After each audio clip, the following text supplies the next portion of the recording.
Caroline Thomason is a nationally recognized dietitian, diabetes educator, on a mission to make better health simple and accessible. She's based in Northern Virginia. She runs a group of private practice and serves as a trusted voice for health-focused brands and audiences across TV, digital, and print. So let's give a warm welcome to Caroline. Thank you.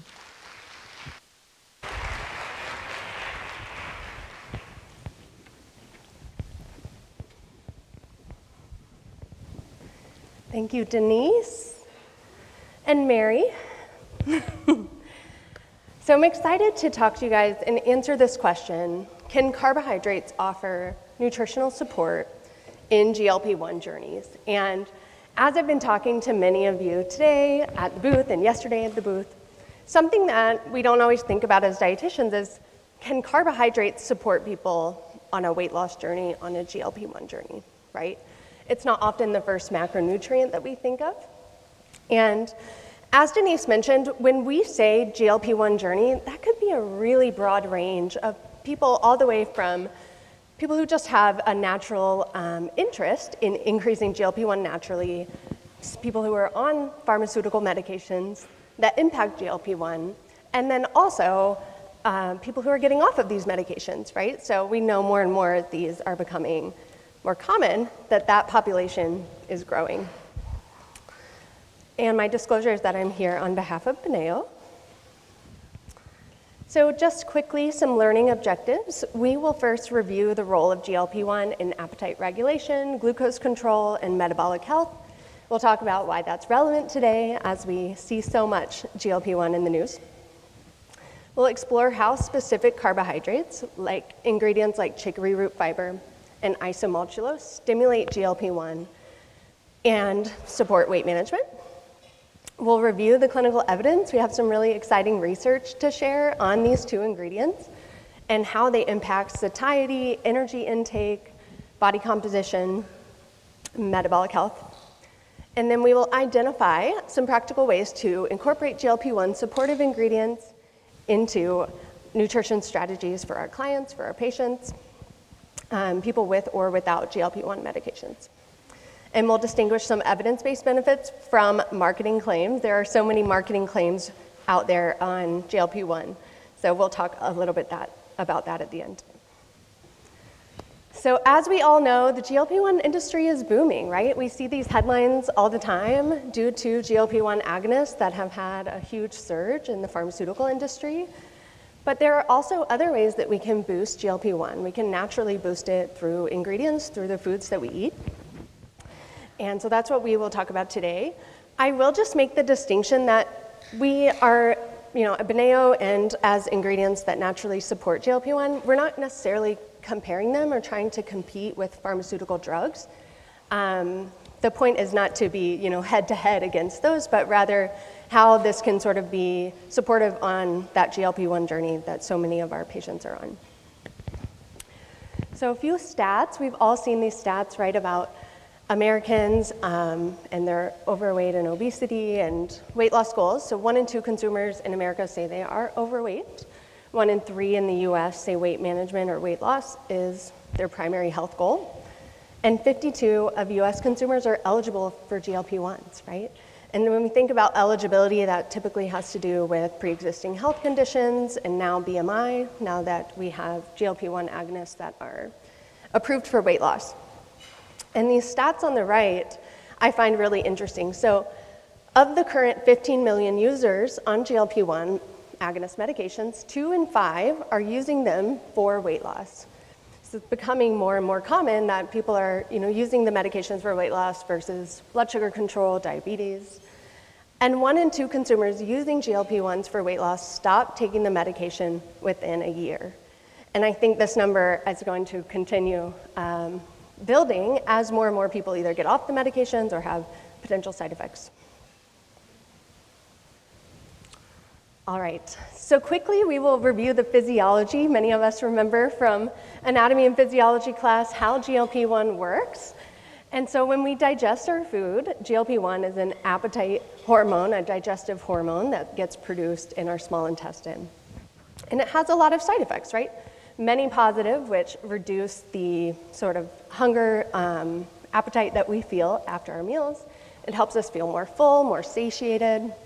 And it also has sort of downstream health effects, right? So we have weight loss being its primary effect, especially as we have seen with the medications. It slows down digestion in the stomach.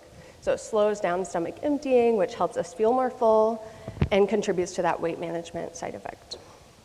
And then from the blood sugar control angle, we also, of course, see these medications often used for diabetes. And when we increase them naturally, we see a lot of blood sugar benefits too. So the blood glucose control has a lot to do with lowering blood sugar after meals and improving insulin sensitivity. And then there's also a heart health benefit as well. Okay, so how is GLP-1 secreted? So we know it's during digestion, right? But we actually secrete GLP-1 from all the different macronutrients.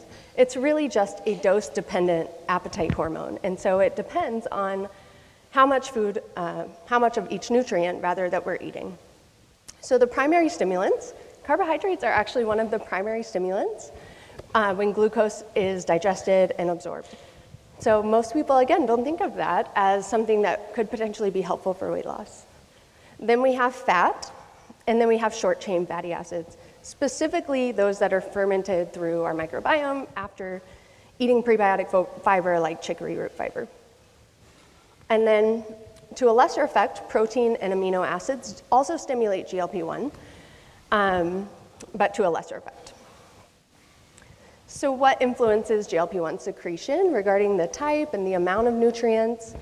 Slow release carbohydrates like isomaltulose, which is one of the two that we're going to talk about today, stimulates a higher and longer lasting release of GLP-1 compared to high glycemic carbohydrates. And again, it's dose dependent, right? So if we're increasing isomaltulose or chicory root fiber in our diet, it really needs to be at the effective dose to see those metabolic health changes and weight loss. Okay, so quickly we'll just review some side effects that are common with GLP-1, especially with medications, right? We're hearing more and more that people have nausea, vomiting, diarrhea, constipation, right? These are the most common that we hear, and often we hear the negative the loudest, and so those are all digestive side effects that can be really supported with specific ingredients, things like chicory root fiber to help with digestion and regularity. But of course, there are also positive side effects to taking GLP-1 medication. So increased satiety, reduced hunger, less food noise, right? These are weight loss, these are all the benefits and the reasons that people take them. One thing to note with the increased satiety is that often as people are on GLP-1s for longer, these medications sort of have a reduced effect on satiety. So we get used to them, our bodies kind of get used to that effect. And so for people who are on them for a long time, they may feel like their satiety kind of wears off. And so certain ingredients that increase satiety could be really beneficial here. So when we think about the weight loss that our patients and our clients are experiencing, consumers are experiencing when they are on a GLP-1 agonist, we often think of weight loss that maybe is really rapid and fast. And if it's happening too fast, of course, we all know that muscle preservation is a concern. We start losing muscle mass after approximately 2 pounds of weight loss per week, and potentially bone mass too, right? So those are two big concerns. And we have some really nice research that we'll present on isomaltulose today that shows that we maybe can prevent some of that muscle loss and lose weight from body fat mainly. So that would be a really wonderful thing for our folks that are losing weight quickly or have a goal to lose weight fast if they're in a high calorie deficit. And then lastly, we have nutrient density and bone health, semi-related to the muscle preservation piece. Nutrient density when we're eating fewer calories, when we're in a strict calorie deficit, those are certainly concerns in terms of just, are we getting the nutrition that we need?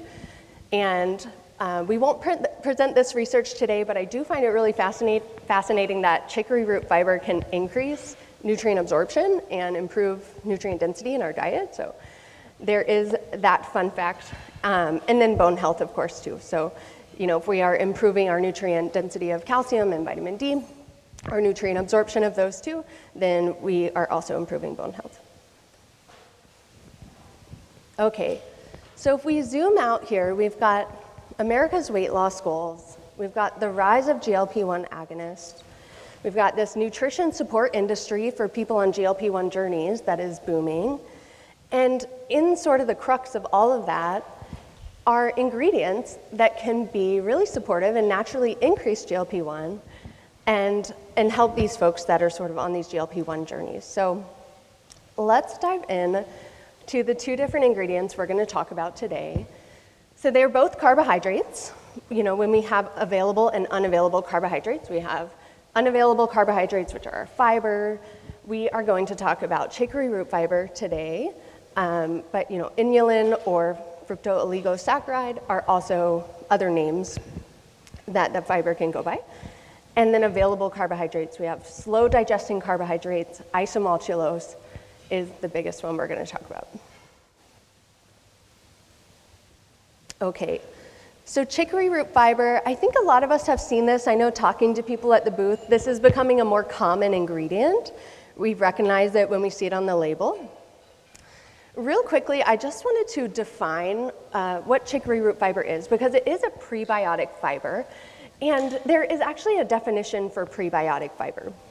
And so this is from the International Scientific Association of Probiotic and Prebiotics. They define prebiotic as a substrate that's selectively utilized by a host microorganism, and it confers a health benefit. So what that means is that chicory root fiber, we take it in, our microbiome digests it. We don't digest it, right? But the good bacteria in our gut digest the fiber, is able to break it down. Uniquely, it has an enzyme that we don't have to break it down. And then we see a health benefit as a result of that. So typically a health benefit could be better digestive health, better gut regularity, or it could be all the way up to improved GLP-1 response and satiety and the health benefits that go along with that. So as a result, we know that chicory root fiber is a proven prebiotic, and this meta-analysis, systematic review meta-analysis shows that there were 50 randomized controlled trials, and what they found is that chicory root fiber, when taken in as little as 3 grams per day, increased bifidobacteria, the healthy bacteria, good bacteria in our gut, and that bifidobacteria in turn significantly increased, that change over time increased bowel function, improved bowel function.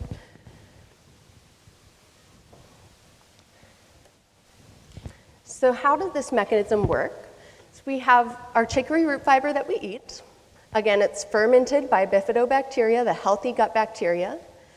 That bifidobacteria has the right enzyme that breaks it down, so it cleaves the molecule into smaller pieces that can then produce short-chain fatty acid metabolites.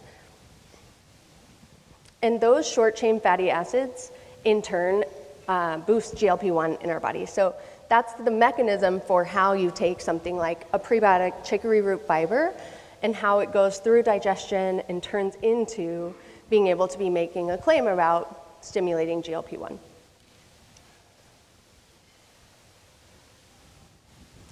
All right, so let's review some research. So this first study, this was a 2-week study, and we had 10 people. Half of them received chicory root and half received a placebo. And they did 2 servings of 8 grams of chicory root per day. So they did 16 grams total, 8 with breakfast, 8 with dinner. And then they went ahead and measured satiety and hunger levels. They measured energy intake, calorie intake, and they also measured GLP-1 and other hormone markers like PYY. And what they found is that chicory root fiber decreased hunger levels and increased satiety. And so here you have, after 3 hours, they measured throughout the 3-hour period after breakfast. And you can see that hunger levels decreased over time and satiety levels increased over time with the prebiotic group. And we also found that the fiber group decreased their energy intake. So they actually ate less calories over the 2-week period. They had 6% less of an energy intake, which this is a shorter study, 2 weeks, but we see this, if you extend this over time, 6% decreased intake can be really significant for folks who have a weight loss goal. All right, and they also found that chicory root fiber stimulates GLP-1. So they measured GLP-1 in addition to all of the hunger, satiety, and energy intake, and they found that it was significantly higher after that breakfast meal, and it stayed higher for longer. So you can see this graph here, your prebiotic trend is quite higher than the dextromaltose placebo group, and it stayed higher for longer. So in summary, we have increasing GLP-1, we have increased satiety, decreased hunger, and reduced total energy intake by 6%. This was a 16 gram per day dose of chicory root fiber. So again, split up into 2 doses throughout the day. So we know that chicory root fiber does stimulate a GLP-1 response, and that sort of has these downstream effects on potential metabolic and weight loss effects. So here's another study. This was with 21 grams of oligofructose, chicory root fiber here. And this was over 3 months in overweight folks and people with obesity. And what they did is they took that 21 gram dose, they split it up into 3 portions throughout the day, so they did 7 at each meal.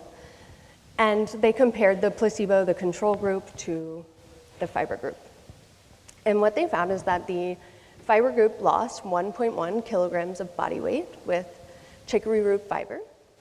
However, it wasn't just that they lost weight, they lost specifically body fat and fat mass from their abdominal region. And so when we think about this in terms of someone on a GLP-1 journey, right, it's really significant if we think about weight loss over time. We want them to lose weight from their fat stores, not necessarily from muscle and bone. We want to preserve those resources as much as we can.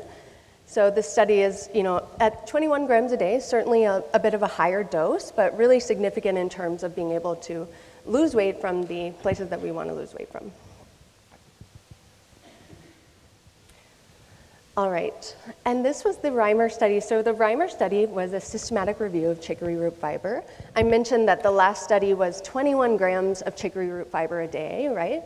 Which many might say, that's a lot of fiber, especially for somebody who's not eating much fiber at all. So we totally agree. And the research and the systematic review here actually showed that the effective dose could be as low as 10 grams per day over an 8-week period.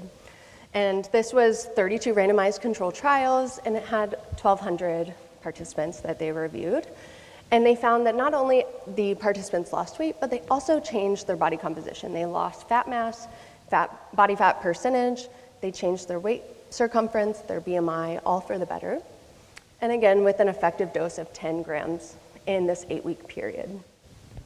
And something that I think is important to mention here is that the 10-gram dose is something that we have to take consistently every day, and we don't, if we pick it up one day and don't take it the next, we're not going to get the same effect, right? So consistency is key when we're making these types of recommendations to clients and patients, and we're finding that the research shows over time, chicory root fiber can be effective for weight loss, body composition changes at lower and lower doses. All right. So again, we saw changes in body weight, BMI, fat mass, waist circumference, body fat percentage. And then we also found with that 10 gram per day dose that after the 8 weeks, the participants lost 2% of their body weight. And again, this was over 32 studies. This is really significant amount of research and a significant body of research with 1,200 subjects that reinforces that chicory root fiber can be helpful for weight management. So again, we will talk through this mechanism just to kind of summarize how chicory root fiber increases satiety and has an effect on GLP-1 levels. So we take in our chicory root fiber, we ferment it through our microbiome. Remember that bifidobacteria our microbiome selectively increases bifidobacteria, and those increase short-chain fatty acids, which then go on to stimulate GLP-1 and have those effects on satiety, reducing hunger, improving satiation and reducing energy intake over time.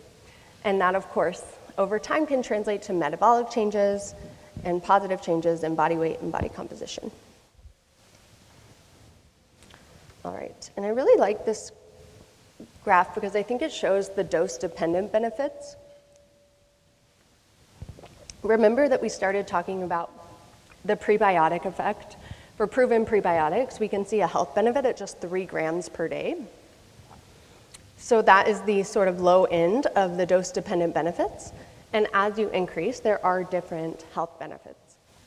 We talked very briefly about nutrient absorption. So calcium absorption is one that we see at 8 grams per day, and improved mood as well. So there are some really interesting mental health benefits to supplementing with chicory root prebiotic fiber. And then 10 grams per day, again, is that weight management support benefit. And from there, we can increase. Tolerance actually goes up to 20 plus grams per day for the average kind of Gen Pop person.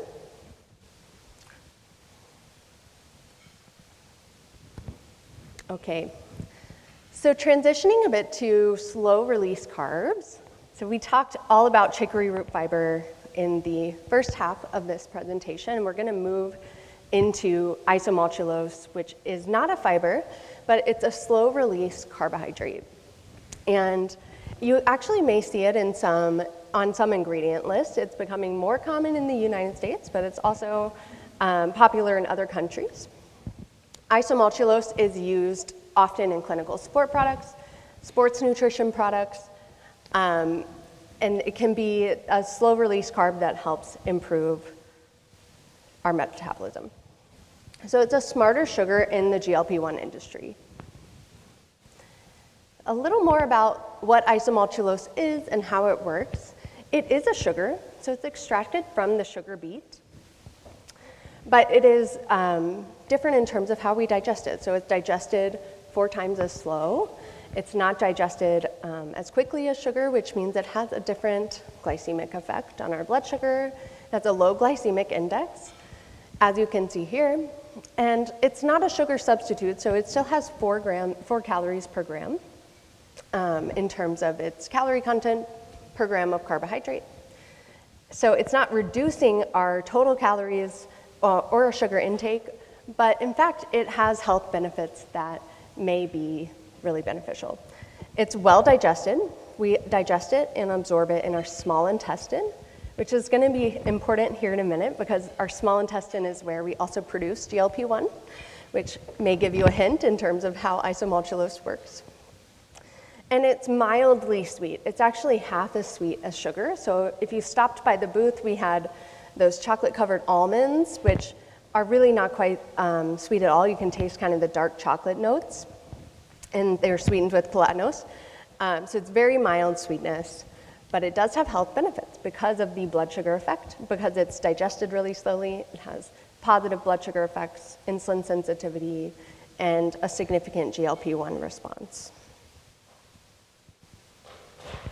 Okay, so how does isomaltulose increase GLP-1? I mentioned that it's digested in the small intestine, and that is really key because the small intestine is also where the L cells live, and the L cells produce GLP-1.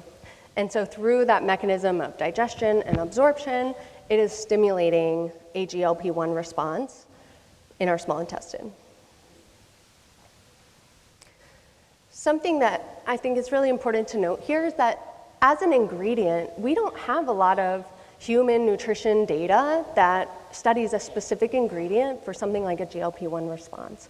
And so here we have, these are just 7 different studies comparing isomaltulose to sugar in different quantities. And they all show that we increase GLP-1 response with different doses of isomaltulose. So you can see here there's 37 grams of isomaltulose all the way up to 90 grams of isomaltulose. So let's look at this first study. This is the second meal study. And what they did is they had 30 men and women. They're overweight, and 15 of them had diabetes. And they gave them a standard breakfast. They waited 3 hours, half the group got 50 grams of isomaltulose, and half the group got 50 grams of a sucrose beverage. And then they waited another hour. They fed them a standard lunch, and they did a 6-hour follow-up after that. And what they found was the group that had the isomaltulose, the group with the isomaltulose beverage, 50 grams of isomaltulose, had a longer lasting GLP-1 response, a higher and a longer lasting GLP-1 response even after that second meal. So when we think about this in an application in the real world, we might think about athletes or people who would be doing some type of beverage like this already for sports nutrition. We might think of people with diabetes or people who already are taking in high sugar beverages, right? And so they have this sustained increase in GLP-1 just by introducing this drink of isomaltulose before their second meal.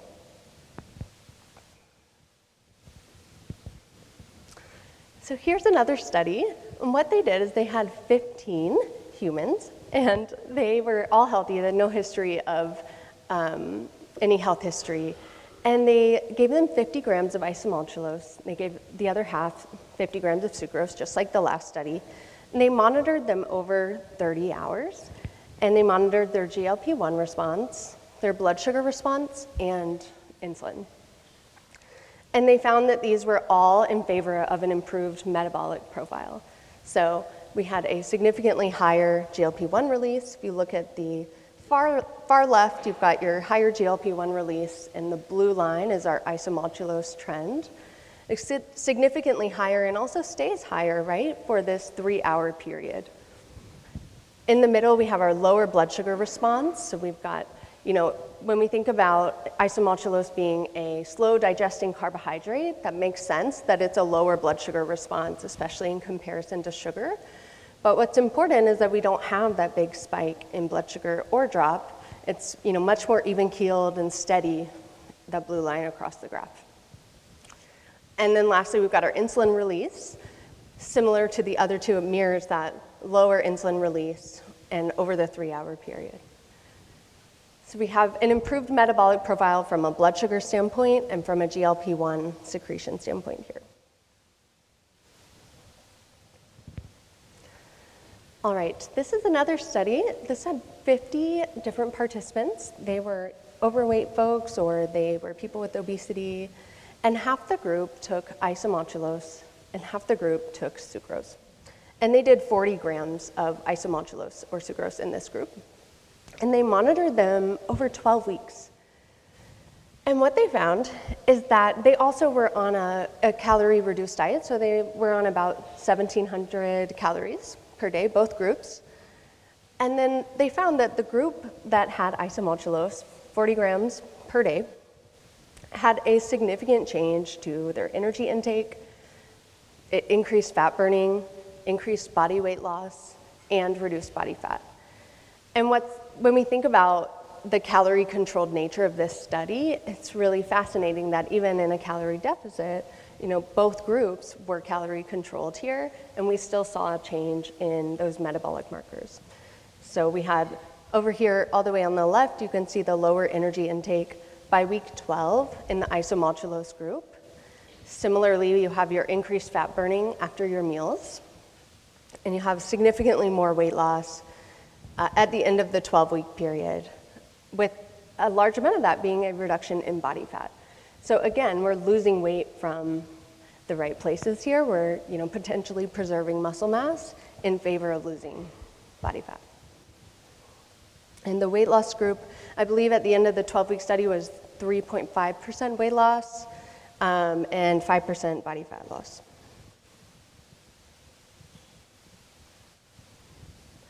All right, so just to kind of paint the picture of what we've been talking about with isomaltulose and fat burning, we have research to really support every step and stage of how isomaltulose then turns into improving our body weight and our body composition. So again, it's a slow digesting carb, so slow release. We digest it and absorb it in our small intestine, which promotes our GLP-1 response.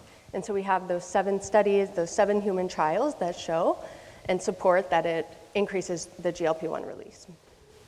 It also lowers our blood sugar and improves our insulin sensitivity. Again, there's a significant amount of research that showcases that step and really highlights the glycemic index effect there. And it also promotes fat burning. It increases fat burning in our body, which in turn has those body weight and body composition changes. So again, we are, hopefully preserving muscle mass and losing body weight from the fat stores that we want to lose it from, particularly when we are on a GLP-1 journey. So to start wrapping up, I thought I'd just leave us with some recommendations in practice. Remember that the prebiotic fiber, the proven prebiotics, have a benefit starting at just 3 grams per day.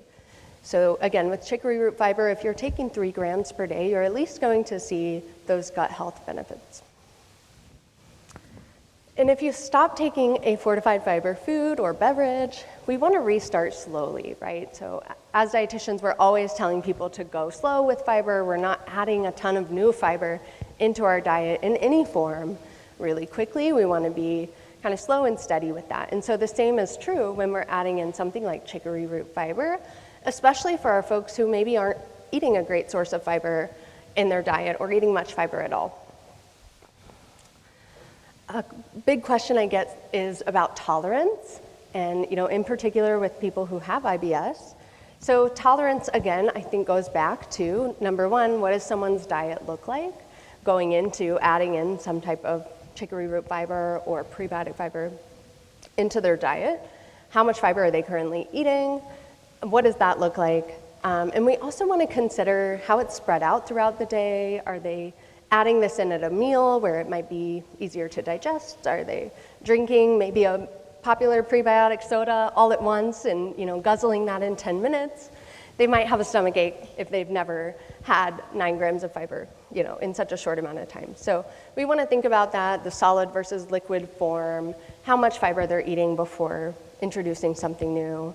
And if they want to introduce that with or without food. Often if we're introducing it into our diet with food, it is better tolerated.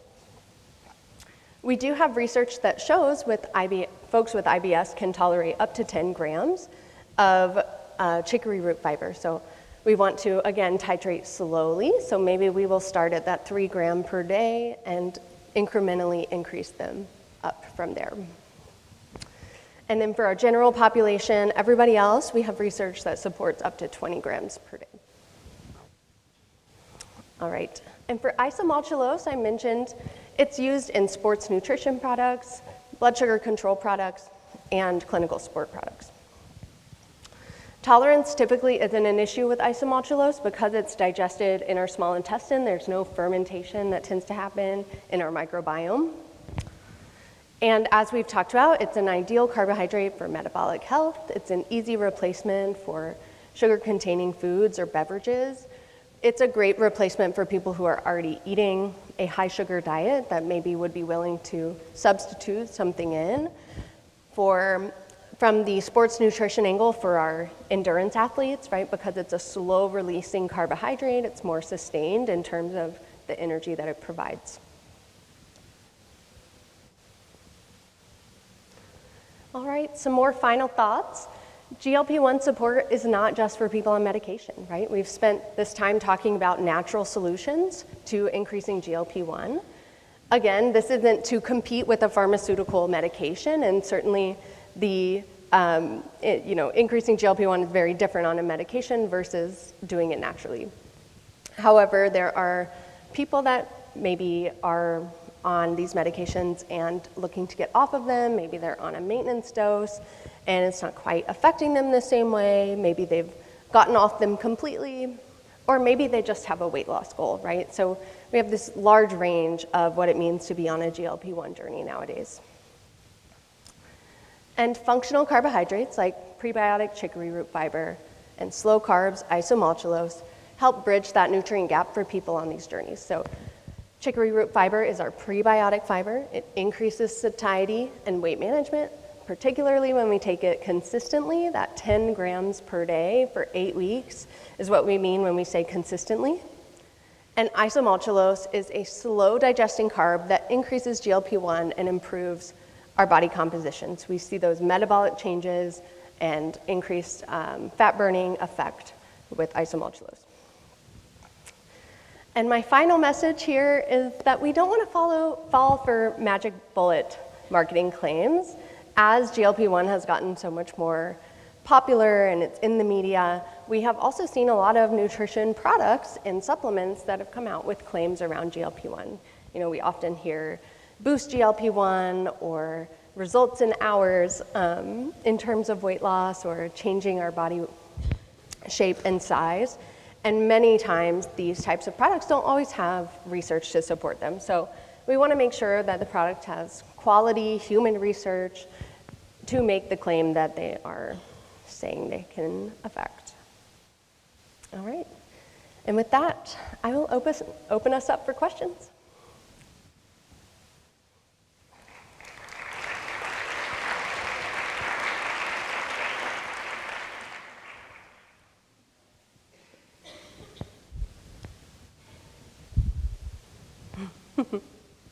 Melissa. Thank you, Caroline. That was great. You mentioned how the impact of GLP, I might not say this right, but the impact of GLP-1 on satiety can lessen over time. Mm-hmm. Could you say more about that? And then also, if it's lessening like from the medication or whatever, how does the food impact that differently? Yeah. So I was specifically talking about people on medications. So to your point, if you are on a dose that you've been on for a long time, your satiety can sort of become, it sort of desensitizes to the medication. And so typically doctors would increase the medication, or they may start talking about lifestyle changes that we also have to implement to help combat that. But it's sort of becoming a well-known thing. The longer that people are on these medications, satiety starts to kind of come back to, hunger levels increase again and satiety can go back down. And I've seen that in my practice for sure. Probably around like the 6 to 8 month mark. Like we're out of the honeymoon phase and we're starting to feel those effects if we've been on the same dose for that long.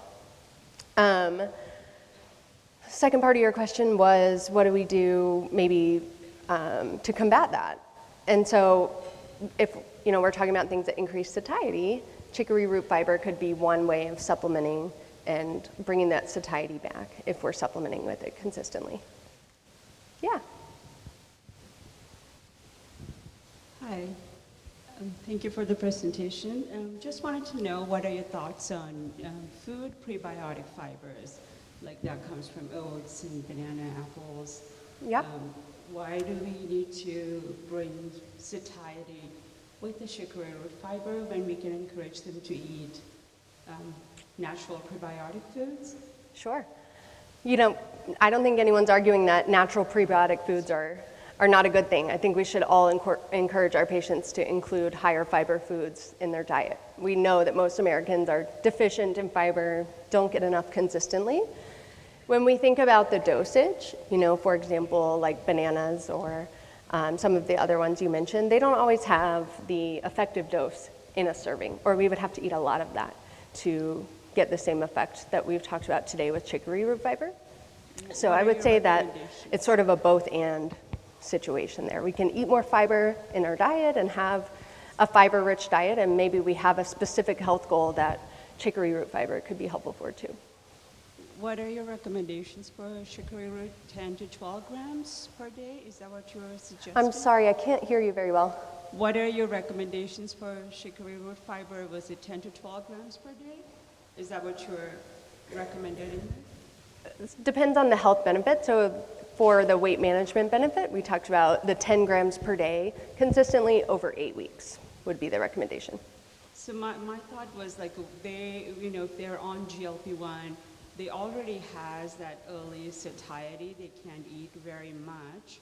So when we are kind of giving something that increases their satiety, like this kind of fiber, does that prevent them from eating more nutritious foods? That's just That's just what I wanted to think about. I work with the GLP-1 patients all the time, and they tell me they are not hungry, so I'm telling them to eat a fiber that increases the satiety that they don't want to eat any again. So just kind of confused about that. Sure. Yeah. And when we talk about a GLP-1 journey, somebody who's on a GLP-1 journey, we may not be talking about somebody who's on their perfect dose of their medication and everything's going really well for them. It could be somebody who wants to increase their GLP-1 naturally, so maybe they're not on a medication at all. It could be somebody who's sort of like we talked about, increasing their satiety after satiety has come back down. They've been on a dose for a long time. Maybe they're at maintenance and they're just looking for that boost of satiety again. Or again, maybe they've gotten off of medication completely and they're kind of looking for some natural sources of ingredients that can increase their satiety that way.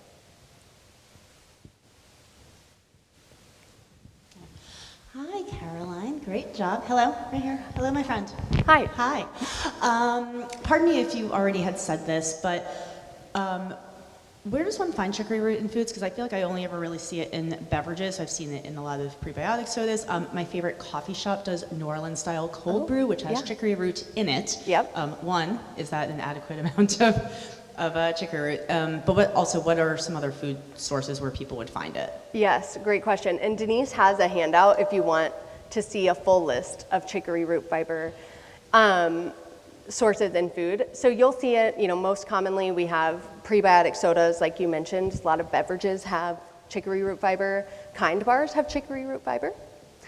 And I learned at the conference today from my friend Mary, there's 8 different types of inulin and chicory root fiber. So there's, different ways that is added into foods, and it may impact sweetness, viscosity, as a binding agent.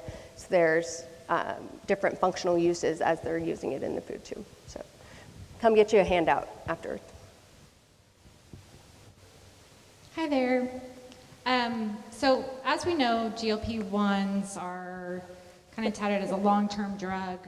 For people to be successful with it, they have to take it throughout their lifetime, is what some doctors are recommending. So with the chicory root fiber, you had mentioned something like 8 weeks to see effects of that. Yep. Are there any longer-term studies? Is it something that a patient would be expected to take every day? Is it a once-a-day type thing? Yes. Great question. So to answer your first one, I might ask you to repeat some of those, but to answer your first one, you might need your mic again, just so I can ask you another question. Will you repeat the first question? Okay, so I'll go back through it again.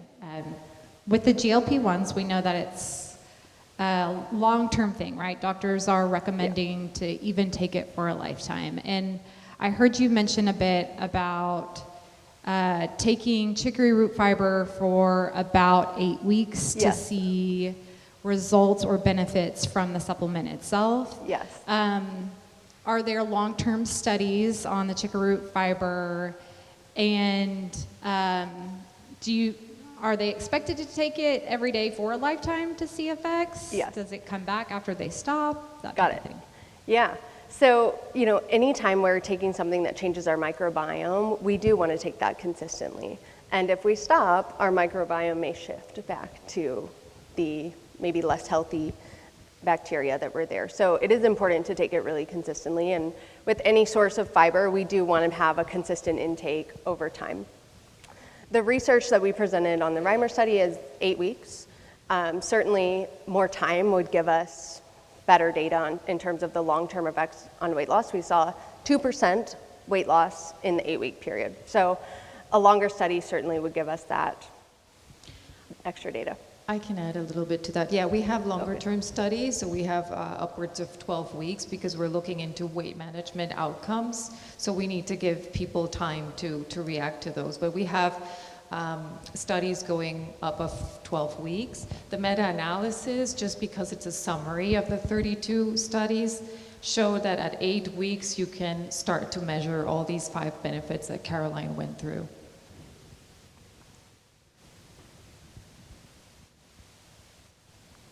Any other questions? Is there any research on this with diabetics, like how it might affect blood sugar? Because diabetics obviously take GLP-1s for a different reason, or to help with their blood sugar, not necessarily lose a lot of weight. But is there any research with this and diabetes? Yeah, specifically chicory root fiber or isomaltulose? Sure. So starting with isomaltulose, I'll answer just a little bit of a shorter answer. We have a lot of research that shows the glycemic effects, blood sugar response, insulin sensitivity, sort of all of those biomarkers around diabetes. So we definitely have the data there. In chicory root fiber, in terms of folks with diabetes, there were some of the studies, but I don't know about beyond that. Yeah, it's used also to lower glycemic response just because it's non-glycemic, so it can be used in that. And we have also data on long-term blood glucose parameters with chicory root fiber. And with palatinose also for the GLP-1, you saw the 7 studies. Most of them were on diabetic populations. So yeah, it has a positive effect for them as well.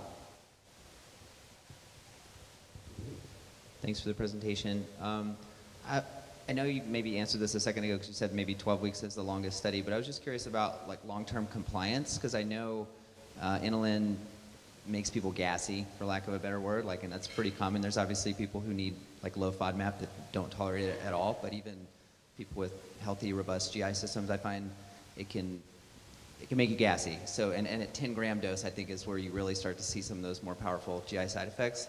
So I'm just wondering, like any weight loss intervention, is this something where people would take it for 8 to 12 weeks, lose 5% of their weight, and then discontinue it because it's not, they just can't be compliant with it? Or is there any data or information speaking to people's ability to use this long-term for weight maintenance and the other benefits you outlined? Yeah. Well, I'll push back a little bit because there is some research that shows that folks who have IBS or a pre-existing condition diagnosed with IBS can tolerate up to 10 grams a day. So we do know they can tolerate it. Again, we want to think about how we're introducing that. If you go from 0 to 10 grams, if you're not someone who eats a high fiber diet already, then those would be potential risk factors for not tolerating it very well, some digestive discomfort, gas and bloating, for sure. But so I think introducing it well and thinking about getting to a place of tolerance before increasing that dose is important. In terms of would you take it for a short period of time until you reach your goal? Potentially. I think with anything that would still be tricky in terms of maintaining those results, right? Because you've done something to get to your weight loss goal, and then you've removed that thing that was also helping control satiety and hunger. So like with anything we introduce for 12 weeks and remove, there's potentially a risk there for not maintaining that weight loss. Yeah. So to talk back what you just said, the recommendation if this is working for people would be they kind of need to eat 10 grams of chicory root fiber daily in perpetuity, as it were. Yeah? That's for the weight management benefit, right? The prebiotic benefit starts with 3 grams per day, so that's a very reasonable dose. And we see in most studies that you will start to measure the microbiota change at about 5 days of taking it. So like Caroline said, when you stop, yeah, you need to restart like with anything, right? You need to build your microbiota again. So we recommend start small and build it up.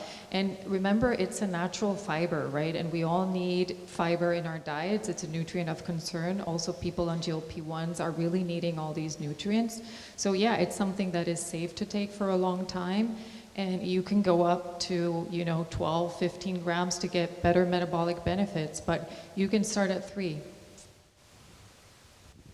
Is your chicory root sold separately other than already made products like beverages and bars? You can buy chicory root powder.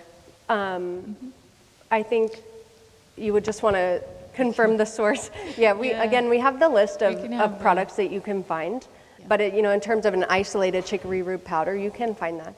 Yeah, so then do you know about the price point on something like that to supplement at 10 grams a day for the rest of your life? Price idea for a commercial product? I wouldn't know, but you can check. There's some brands here that you can check online and check the price. And I believe there's one that sells it in a tub like situation, so you can use it, bigger dosages, and you could check the price online.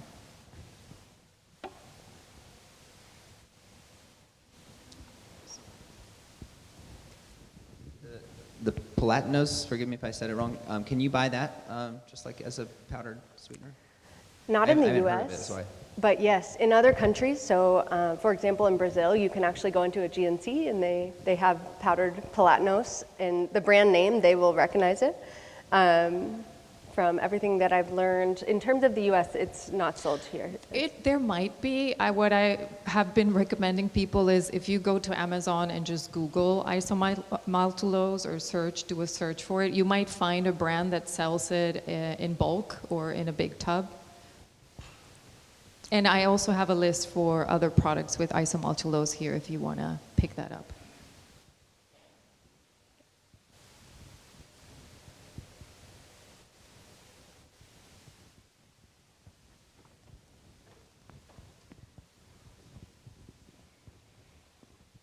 Thank you so much for your time. The question that I had was regarding heavy metals. I'm aware that some fiber supplements are contaminated with those. Is that something to worry about here? Yeah, typically we would recommend testing for those types of things. No, all our products are tested for heavy metals. They're supposed to be used in food. We also sell a lot of our ingredients into baby food, so we're very careful about being safe.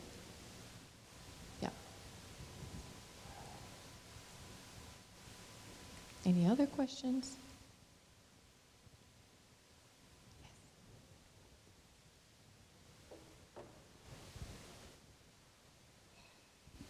Thank you. Great presentation. Thanks so much. I know you have a sheet with the product information, but I'm curious because you had it on one of the first slides. Yeah. For Olipop, how many grams of chicory root does it have in the product? Yeah. Because I'm curious if it meets the recommended amount. Yep, the refrigerated is 9 grams per can, and the shelf stable is 6, I believe. So the shelf stable is actually a little bit lower because of the processing shelf life couldn't be the refrigerated amount. So. Yeah, and I have to add there that Olipop is using a blend of fibers. It's not all chicory.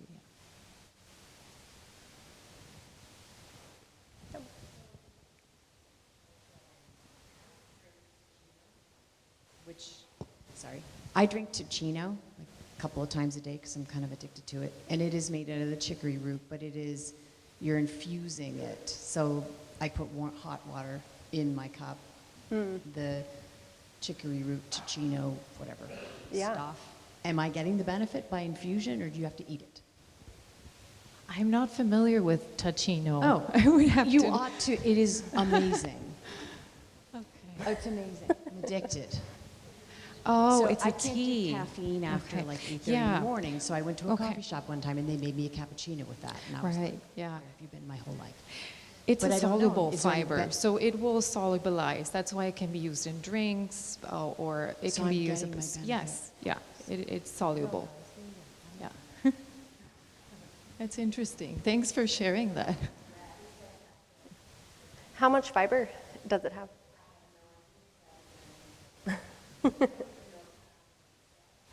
Cool.